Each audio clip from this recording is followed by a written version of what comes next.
Selamat pagi Tribuners, saya Jalmira, kembali lagi pada segmen Tamu Tribun. Nah Tribuners, kita sudah memasuki bulan Februari di tahun 2023, masih awal tahun banget nih. Dan Balai Pelatihan Vokasi dan Produktivitas atau BPVP Ternate pasti sudah menyediakan beberapa program kejuruan atau program pelatihan pada awal tahun 2023 ini untuk selalu mengembangkan skill generasi muda untuk Indonesia maju.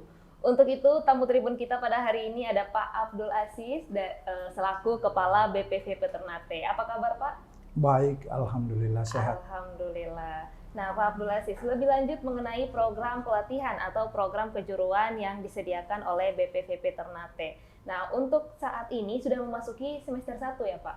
Iya, sudah memasuki semester 1. Oke, nah untuk sejauh ini jumlah pesertanya sudah berapa nih? Dari target berapa untuk dari BPVP Ternate? Kalau target keseluruhan dari BPP Ternate yang dilatih itu 1.800 orang untuk BPP Ternate.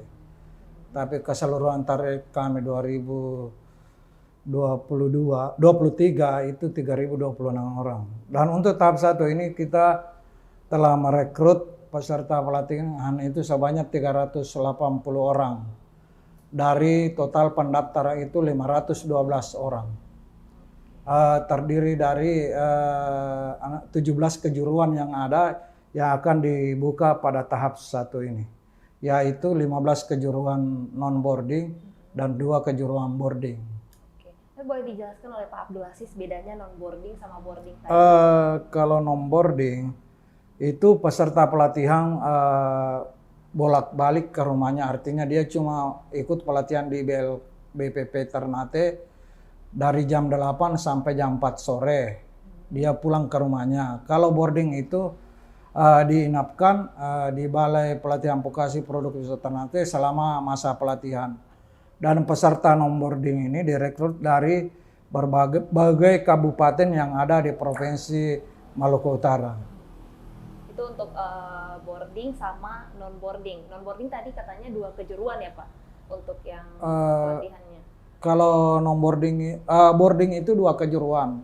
Kalau non-boarding 15 kejuruan. 15 kejuruan.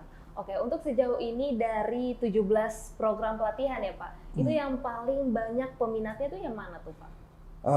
Saya melihat antusiasme peserta pelatihan yang ada di kota Ternate ini. Dia mayoritas itu pengennya kejuruan teknologi informasi dan komunikasi, dalam hal ini komputer, pengoperasian komputer dan turunannya. Kemudian dia juga mayoritas itu kejuruan administrasi perkantoran. Saya melihat bahwa tenaga kerja yang ada atau pemuda-pemuda di Maluku itu ini jarang melirik pekerjaan yang ada di sektor pertambangan. Sebagai contoh kejuruan listrik, alat berat, kemudian kejuruan las, kemudian kejuruan otomotif, kemudian kejuruan perhotelan, kemudian kejuruan AC. Sebenarnya itu kan semua kejuruan yang berkaitan dengan pertambangan itu sebenarnya peluang kerjanya lebih besar daripada faktor retail, peluang kerja di sektor retail yang ada di Kota Ternate. Jadi untuk peminat program kejuruan yang terkhusus ke pertambangan itu kurang ya Pak? Artinya begini, bukan kurang, artinya antusiasme pemuda-pemuda yang ada di Maluku Utara ini artinya kurang berminat ke situ. Kurang berminat ke pertambangan? Ya, karena kita melihat, kita buka pendaftaran misalnya kejuruan otomotif, las, listrik, bangunan. Ternyata pesertanya itu tidak sebanyak peserta yang ada di kejuruan TIK dan kejuruan administrasi perkantoran. Mungkin juga karena generasi muda kita yang ada ini jarang mungkin berminat untuk bekerja di sektor pertambangan. Padahal peluang untuk di sana besar dan gaji juga di sana besar. Oke, tapi kalau untuk sejauh ini, untuk peserta yang mengikuti program kejuruan yang fokusnya ke pertambangan tuh, dan sudah bekerja ke pertambangan tuh ada berapa tuh kira-kira? Kalau kami kemarin mencoba untuk tahun 2022 untuk kejuruan listrik dan kejuruan operator ekskavator. Ternyata setelah kami magangkan sebulan di pertambangan itu, langsung dikontrak kerja setelah selesai magang itu. Dan penyerapannya sekitar 100%. Utamanya di PT IWIP ini, mereka puas atas skill yang kami berikan dari BPP Ternate, sehingga kebutuhan skill pertambangan ini katanya bisa terpenuhi. Tinggal sedikit lagi kita poles masalah sikap attitude-nya. Mungkin yang juga perlu kita benahi, sehingga pada saat misalnya bekerja di sana memenuhi standar atau SOP yang ada di pertambangan dan peraturan-peraturan yang ada di pertambangan. Jadi untuk kejuruan pertambangan walaupun kurang peminat, tetapi para pesertanya sudah ada yang sampai kerja ke tambang ya Pak? Iya, kalau itu sih kebutuhan pertambangan kan misalnya listrik, las, dan operator. Kemudian kejuruan bangunan itu rata-rata 90-95% itu diterima di sektor pertambangan. Dan memang kebutuhan akan skill yang itu memang amat dibutuhkan di perusahaan pertambangan. Oke, jadi ada 17 program kejuruan atau program pelatihan yang disediakan oleh BPPP Ternate, dan katanya, bukan katanya sih, tapi sudah dibangun ya Pak di Sofivi. Kalau yang artinya begini, kita itu Kementerian Ketenagakerjaan melalui kerjasama dengan Pemda yang menghibahkan lahan seluas 5 hektar. Kolaborasi antara Kementerian Ketenagakerjaan dan Pemda ini berjalan dengan baik.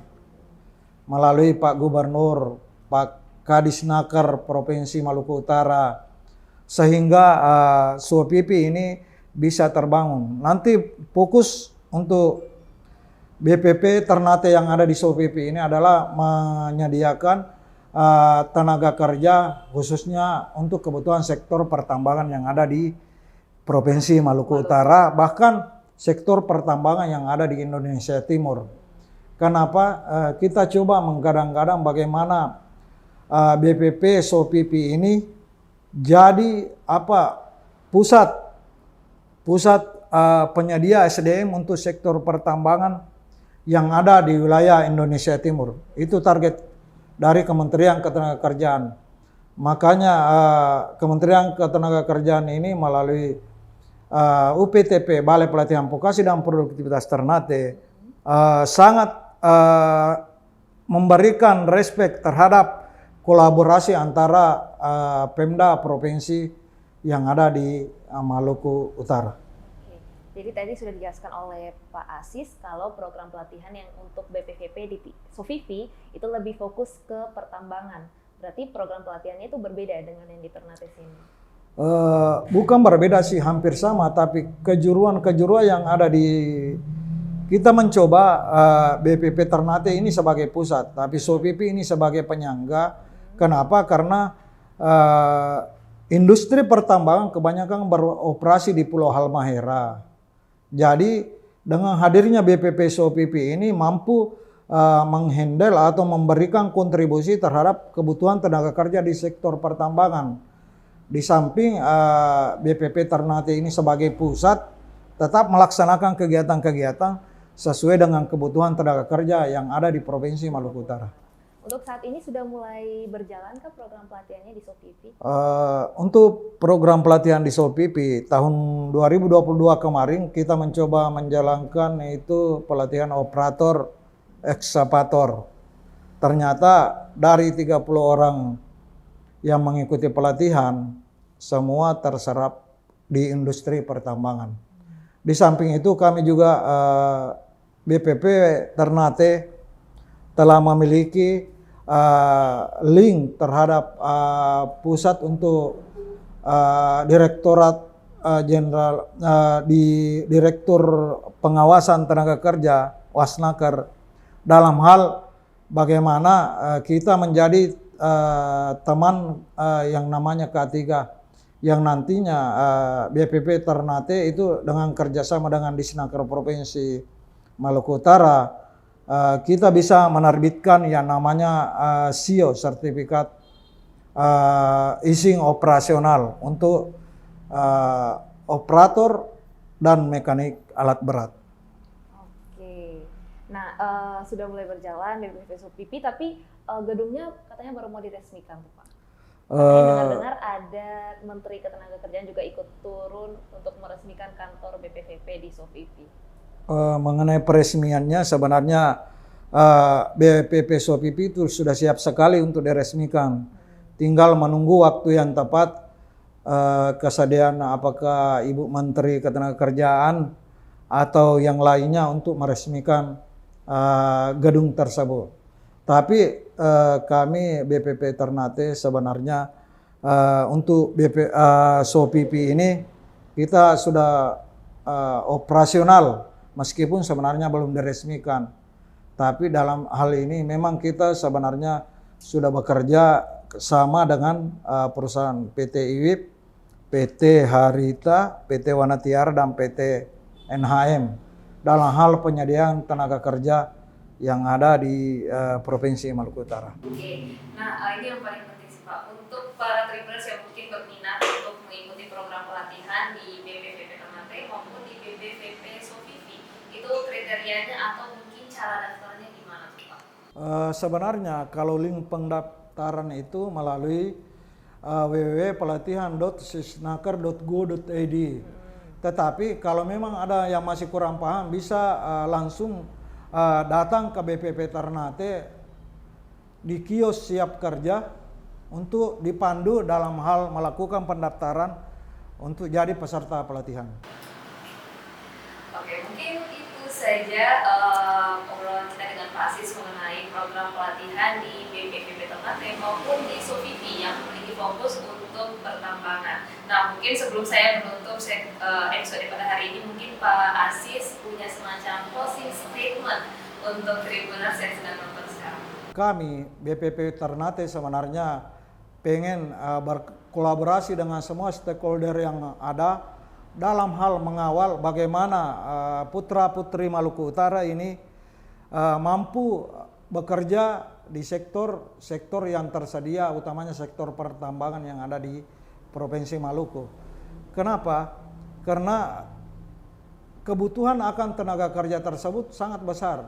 Makanya butuh sebenarnya kolaborasi dan kerjasama semua stakeholder yang ada, baik Kementerian Ketenagakerjaan, melalui BPP Ternate, terus Pemda Maluku Utara, melalui Dinas Tenaga Kerja Provinsi Maluku Utara, kemudian seluruh Pemda yang ada di 10-11 kabupaten kota yang ada di Provinsi Maluku ini secara bersama-sama berkolaborasi mendorong agar pemuda-pemuda atau SDM yang ada di Provinsi Maluku ini bisa bekerja di sektor pertambangan atau bisa menyumbangkan kontribusi skill keterampilan yang ada di sektor pertambangan. Kami BPP Ternate siap membantu dalam hal pelatihan dalam pengembangan skill tersebut. Saya kira statement kami begitu, mudah-mudahan.